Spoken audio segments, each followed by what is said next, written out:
Bonjour Patrice. Bonjour Laurent. Et à la bonjour à une tous. de l'actualité, à la une des journaux, la colère des agriculteurs encore et encore. Oui, regardez, à la une du Télégramme ce matin, des tracteurs. camions. À la une de Paris-Normandie, du Courrier Picard et du Parisien, des tracteurs. À la une de l'Humanité, du Figaro, des tracteurs, beaucoup de tracteurs et de détracteurs. Ce matin, à la une de la presse, où le dessinateur de l'opinion, CAC, se distingue en croquant François Hollande et Stéphane Le Foll.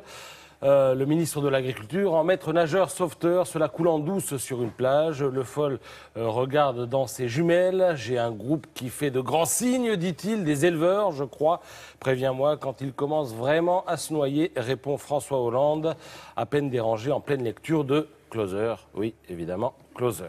Et au trait de crayon de CAC, l'opinion ajoute ce matin le coup de plume de Nicolas Bétou. Il n'est pas nécessaire d'avoir longtemps traîné ses bottes dans un champ de blé ou entre des rangs de vignes pour savoir qu'il n'y a rien de pire que de laisser pourrir sur pied une récolte. C'est pourtant ce qu'a fait le gouvernement avec les éleveurs dans un incompréhensible compte à rebours de la catastrophe, écrit le patron de l'opinion, qui estime que la colère des agriculteurs était prévisible. Le principal syndicat agricole, la FNSEA, l'un des plus organisés et des plus constants qui soit, écrit Nicolas Bétou, ayant tiré le signal d'alarme depuis un moment. Là, on est un peu en avance.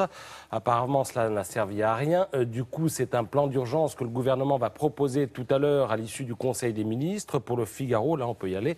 C'est par définition insuffisant. Et Paul-Henri Dulimbert de politiser l'affaire illico. S'il ne craignait pas de fâcher ses alliés écologistes, le gouvernement mettrait les pieds dans le plat et allégerait le pesant fardeau de normes et de contrôles bien plus nombreux en France qu'ailleurs que l'on impose aux paysans. Mais il n'ose pas, puisque François Hollande songe à faire entrer au gouvernement quelques verts, adversaires quasi déclarés du monde agricole. Fin de citation, mais aussi fin de la charge. Alors c'est vrai que les écolos n'aiment pas toujours les paysans, mais il y en a d'autres qui ne les aiment pas trop. La preuve, c'est qu'ils les étranglent. Alors qui se goinfre, demande Libération à la une. Bonne question en effet. Qui se goinfre quand on sait que l'an dernier, par exemple, les prix à la production ont baissé de 6 à 8% et que dans le même temps, le consommateur, lui, a payé un peu plus, de l'ordre de 1%. Alors qui se goinfre? Apparemment, ce n'est pas le producteur, parce que pour lui, ça va de mal en pis. Apparemment, ce n'est pas le consommateur, parce que pour lui, ça augmente un petit peu, on l'a vu. Donc pas besoin d'être major de l'ENA pour être pris d'une soudaine intuition. Et si ça se passait entre le producteur et le consommateur? Et si ça se passait du côté de, mettons, de l'industrie ou de la grande distribution? Ils ont beau se renvoyer la patate chaude, ils ne trompent pas grand monde ce matin, en tout cas pas Jean-Paul Pierrot, l'éditorialiste de l'Humanité. La différence, écrit-il, est absorbée par l'industrie de transformation et les circuits de distribution.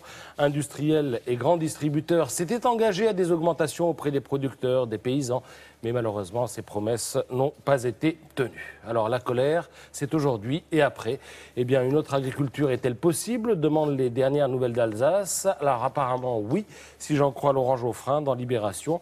L'avenir, écrit-il, appartient à une agriculture moins vorace en eau et en énergie, plus proche des consommateurs, capable d'utiliser la biomasse pour se fournir en énergie et de réduire la part des entrants chimiques dans les processus de production. Une agriculture donc adaptée au changement des goûts des consommateurs qui voudront de plus en plus de la qualité, moins de protéines animales, plus de traçabilité, etc., etc.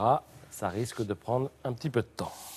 L'agriculture raisonnée, ça a déjà commencé pourtant. Ça a commencé, mais c'est epsilon %. Merci beaucoup. À très vite.